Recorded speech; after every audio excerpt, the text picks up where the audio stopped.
नमस्कार, मैं हूं आपके साथ नम्रता। कोरोना से पूरी दुनिया में हाहाकार मचा हुआ है और अब तक लगभग 19,22,198 लोगों की मौत हो चुकी है और लगभग 8,93,61,140 लोग संक्रमित हैं।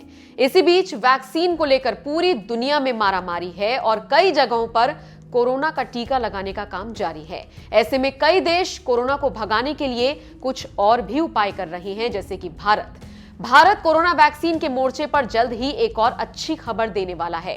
भारत बायोटेक देश में जल्द ही नेजल वैक्सीन का ट्रायल शुरू करने जा रहा है। नागपुर में इस वैक्सीन के पहले और दूसरे फेज का ट्रायल किया जाएगा। आपको जानकारी देते चलें कि नेजल वैक्सीन को नाक के जरिए दिया जाता है, जबकि अभी तक भारत में जिन दो वैक्सीन कोविशील्ड और कोवैक्सीन को मंजूरी मिली है वो हाथ पर इंजेक्शन लगाकर दी जाती हैं। भारत बायोटेक की माने तो उनकी कंपनी ने वॉशिंगटन यूनिवर्सिटी के साथ करार किया है। इस नेजल वैक्सीन में 2 के बजाय सिर्फ 1 ही डोज देने की जरूरत होगी।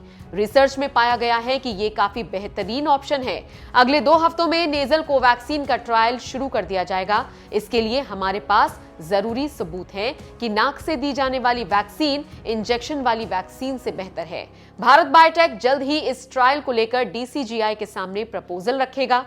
जानकारी के मुताबिक भुवनेश्वर, पुणे, नागपुर, हैदराबाद में भी इस वैक्सीन का ट्रायल होगा, जहां पर 18 से 65 साल के करीब 40 से 45 वॉलंटियर्स का चयन किया जाएगा।